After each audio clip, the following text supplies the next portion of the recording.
Let's take you to Durban now in KwaZulu-Natal, where there's been a string of shootings around the city this week. In Tongaat, 5 people were killed in 2 separate shootings on Thursday. Today, the South African National Taxi Association gave more information about what may have led to the murders. Karinda Jagmohan is standing by for an update. Karinda, thank you for making time. You are in Tongaat now. Just take us back to what happened on Thursday and what Santaco has had to say. Indeed, it was a brazen attack that happened on Thursday. Take a look behind me. This is a busy intersection, and just as it was at this moment, this is where, according to police, the hitman began their string of shootings. They started here. They were driving in a Mercedes-Benz, we hear, and they first opened fire on a white VW vehicle. There were 3 people inside that vehicle and 2 were shot dead. But according to local security, they believe that that was a case of mistaken identity. It was essentially 2 members of the public. Both men have passed away. The hitman then went along this road, the R102 in Tongaat, going after a Ford Ranger that had bodyguards. So bodyguards were driving this vehicle, 3 bodyguards belonging to the chairperson of the taxi association, or providing security to the chairperson. The hitman then opened fire on that vehicle, killing all 3 bodyguards in that car. The chairperson of that taxi association, we hear, was driving in another vehicle, and they managed to flee. He was with another bodyguard who was shot and was injured on his shoulder, but the chairperson managed to flee the scene on foot. We have spoken to Santaco today, who says that they've spoken to the chairperson, who is in a place of safety right now, agitated because of this attack and concerned. But we hear he was newly elected to his position, and shortly before this shooting happened, there was an instance where illegal taxi operators were disqualified from their routes.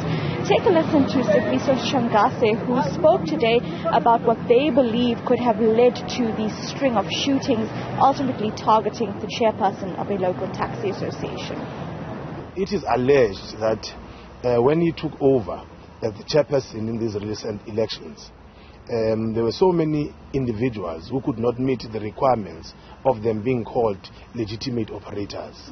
And then during the intervention which involved the Department of Transport in terms of who qualifies or who is eligible then to be called a legitimate operator, certain members, close to 100, were eliminated by the process of these requirements. And then as the person then who is the chairperson leading the process, it then created animosity, and that on its own is suspected to be the cause of this heat. Well, there you hear, of course, concerns right now from Santaco. He tells us that the taxi owners or taxi drivers that fall under this council are very much concerned about the increasing number of shootings we have seen. This is not the first one. Over the past year, we have seen a number of targeted assassinations or attempted assassinations on taxi owners or taxi drivers across eThekwini. In this case of an apparent mistaken identity where 2 people were killed here, we have seen the reports online that one of them was the father of a toddler and the other an active community member, and they'll be laid to rest soon. Well, of course, there's also condolences being conveyed for the bodyguards of the chairperson who passed away as well.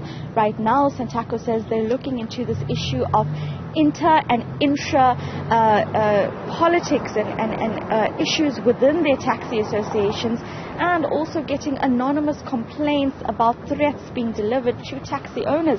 Take a listen to Mr. Shangase. There are various issues that are causes of this violence, but illegal operation is one of them, which we could probably term it intra or inter conflict within the minibus taxi. Intra being within the association itself, inter being between 2 associations who are probably fighting over a specific route.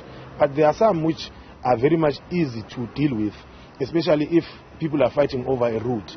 We would always want to see the operating license, because it does then depict who is required to pick up and drop off from which points and whose route this has been dedicated to, and we are able then to resolve such. But in an instance whereby there's an intra, which is probably power dynamics within an association, it's very difficult because it's people from one association but fighting for resources. Well, there you go. Santaco saying that they need the police and authorities to come through and continue investigations. But I've also heard from a source very close to Santaco that in their own investigations, they found that hitmen are paid various amounts depending on who the target is. If the target is a high-ranking person, like the chairperson of a local taxi association, hitmen might be paid more because of the work that they have to do. That comes from a source very close to these investigations. And of course, at this point, police say that the suspects are still at large. There have been various task teams to deal with this issue of taxi violence. And one of the most concerning elements of this is the brazen attack that has happened right here at this busy intersection where two people who are not part of this were gunned down, apparently because of mistaken identity.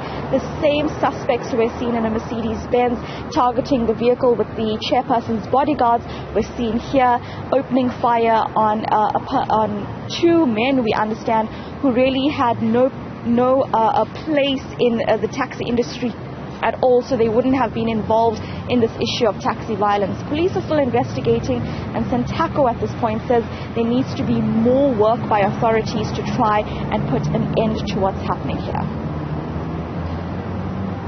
It's a concern all over. You know, we receive anonymous letters, we receive anonymous phone calls, we receive anonymous WhatsApp messages, and then these are clear indications that there is a bit of an instability which is being created, but we hope that the law enforcement agencies are going to be able then to nip it from the bud. Karinda Jagmohan, live to us from KwaZulu-Natal. Thank you.